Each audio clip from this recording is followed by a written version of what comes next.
Okay, in this video what we're going to do is we're going to use some of the information from a previous video on the basics of Nmap, and we're going to use that to find a vulnerability in our Metasploitable machine, and we're going to use Metasploit to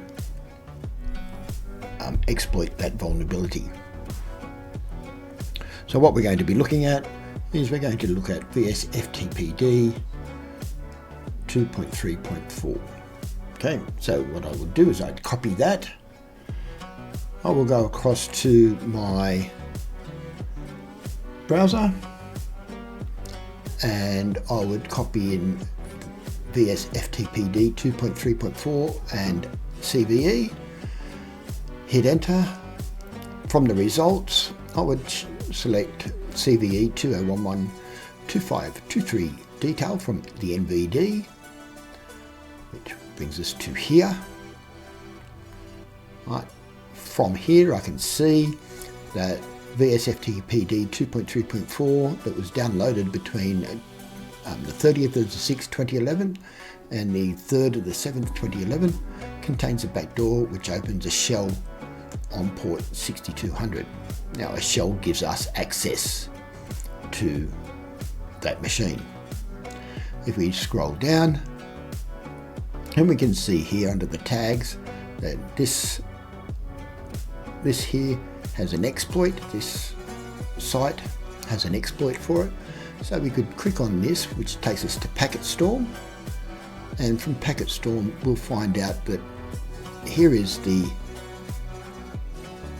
exploit, but we'll cheat and we'll just use the Metasploit module that exists for that backdoor. Okay, so let's go back across to our Kali machine. Right, from our Kali machine I'm going to go up to our applications.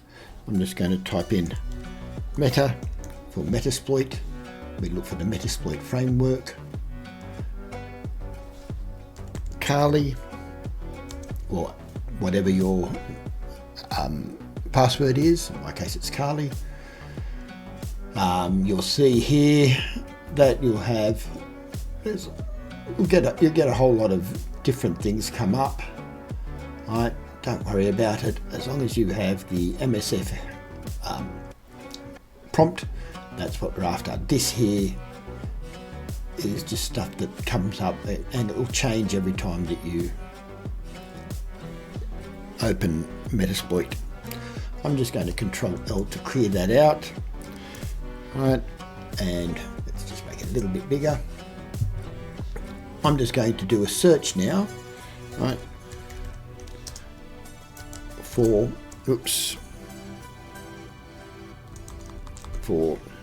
vsftpd. I shouldn't put it in uppercase. vsftpd 2.3.4. Now yours might come up with a few more modules than I have, but as long as it has something like 2.234 backdoor 2011-0703, that's the one we're going to use. Now at this point here we could go, I'm just going to copy this for a reason, I'll show you in a minute. So here we could do use, which is what we want to do, and we could just go use 0, right, which is the reference number for it, or we could do what I did, which is copy this and just paste that in to say use that exploit and hit enter. It doesn't matter which way you do it. I don't know why I prefer to copy and paste. I don't know why. It's just me. Okay, so at this point here we'll go show options, because we don't know what options we need to put in order to get the Meterpreter reverse shell, which is what we see up in this part here. Right.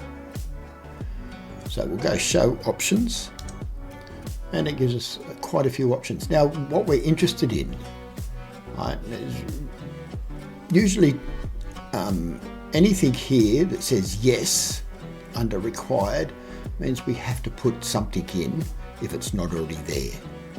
Okay, so down here we can see all the yeses except for lhost has something in it, and up here rhost and rport. Right, well, rhost is required, but there's no current setting there. So what we have to do is we have to put in the settings for our rhosts or remote host and our setting for our local host. Right? We don't need anything else.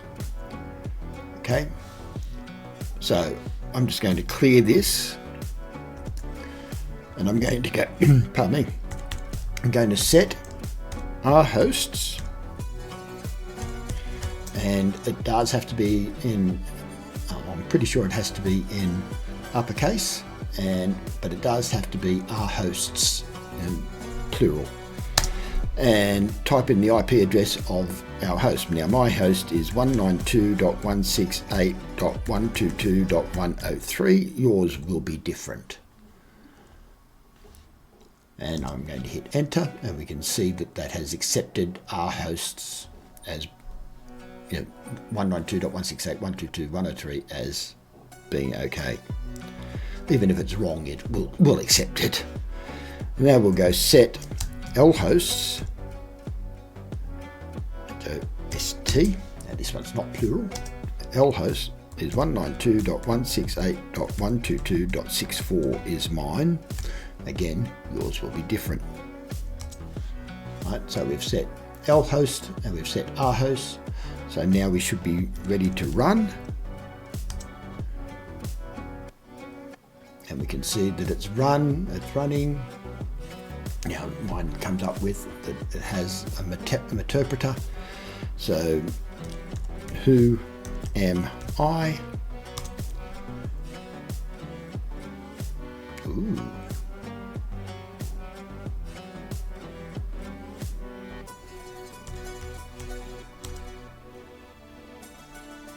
Okay, but won't accept who am I.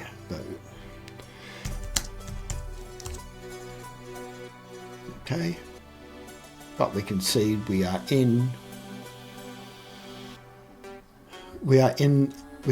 meterpreter shell. It doesn't give us all the commands, but we can see that we have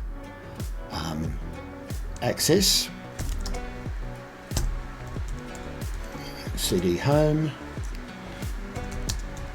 do an stack L of home, and we can see that there's some users there. There's FTP, MSF admin, and servers.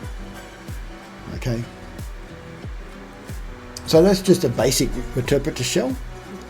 We will in another series or another video, we will move further into the system, but that's just the basics at the moment of using Metasploit in order to exploit a vulnerability that we have found.